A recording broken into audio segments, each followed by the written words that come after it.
Allez, deuxième vidéo sur cet exercice, là je vais faire avec vous la trace d'exécution du lancement de la fonction mystère L de clé de A.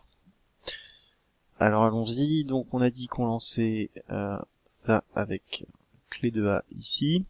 Du coup I c'est au départ clé de A, et puis je vais appliquer comme tout à l'heure l'algorithme tranquillement. Allez, je vais le positionner par ici, je le déplacerai après. Donc deuxième ligne. Donc deuxième ligne, c'est bien qu'est-ce qui se passe? C'est comme tout à l'heure, X c'est la tête de L, donc X c'est alpha, son successeur c'est gamma, je vais décaler un peu, voilà, c'est gamma, I ça n'a pas bougé, L non plus, Y pour l'instant ça n'existe pas.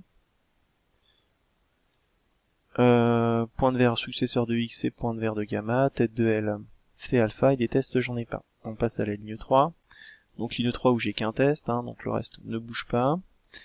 Tête de L, c'est... Pardon, clé de X, c'est clé de alpha. Est-ce que clé de alpha, c'est I, c'est-à-dire clé de A? La réponse non, c'est faux. Et du coup, je vais pas aller dans la ligne 4, je vais aller dans le sinon, et du coup, je vais me rendre directement en ligne 6. On y va. Ligne 6, c'est aussi un test, donc il se passe rien ailleurs. Qu'est-ce qui se passe? Clé de X différent de I, c'est le cas. Clé de alpha, c'est bien différent de I, c'est-à-dire clé de A. Ça c'est vrai. Et l'autre test, point de verre, successeur de X, est-ce que c'est nil? Alors, regarde, successeur de X c'est point de verre gamma, ce qui n'est pas le cas. Donc c'est bien différent. Pointe vers successeur de X, c'est-à-dire gamma, ce n'est pas égal à nil. Donc tous ces deux conditions-là sont vraies, donc l'ensemble, c'est vrai. Du coup, je vais rentrer dans ma boucle tant que, ici, ligne 7, et ensuite ligne 8. Alors, ligne 7, qu'est-ce qui se passe en ligne 7? Vous avez Y qui devient X, donc le reste ne bouge pas, et simplement dans Y j'ai X, c'est-à-dire j'ai alpha. Pointe vers successeur de Y, du coup, c'est pointe vers le successeur de Y, le successeur de alpha, c'est gamma, donc pointe vers gamma. Ici, on n'a pas bougé, et on n'a pas de test, de L n'a pas bougé. Passons à la ligne 8. Allez, ligne 8. Donc là, qu'est-ce qui se passe? X devient successeur de X, donc X, ça devient le successeur de X, donc gamma. Le successeur de X, ça devient X'.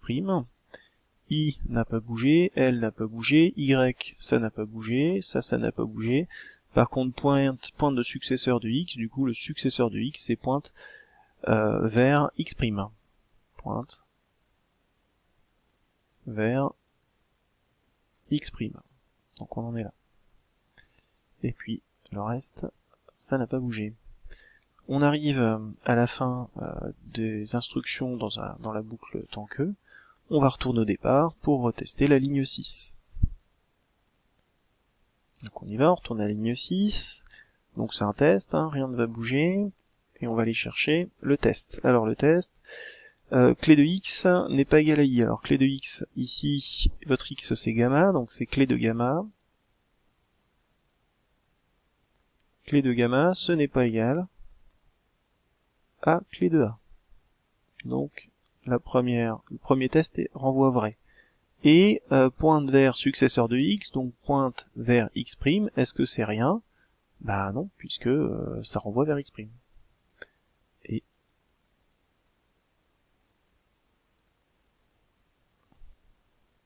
donc c'est bien différent aussi de nil. Les deux combinés, ça renvoie vrai. On va pouvoir rentrer à nouveau dans la boucle tant que et exécuter la ligne 7. Donc on y va pour la ligne 7.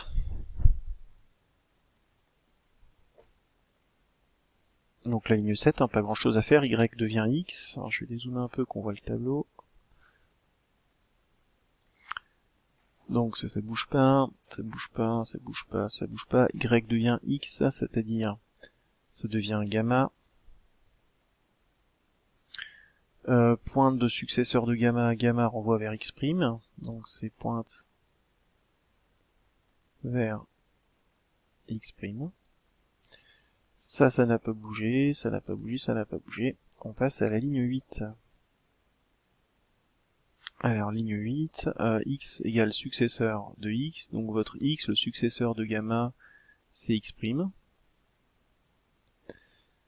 Le successeur de X, c'est bêta. Ça n'a pas bougé. Y, ça n'a pas bougé. Ça n'a pas bougé. Par contre, pointe vers successeur de X. Le successeur de X, c'est bêta, donc c'est pointe vers bêta.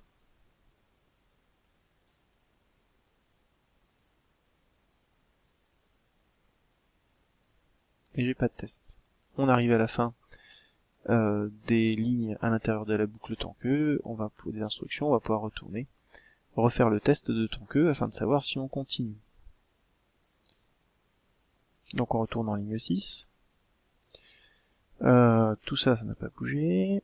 Je vais tester, est-ce que clé de X n'est pas égale à I? Alors clé de X c'est clé de X'.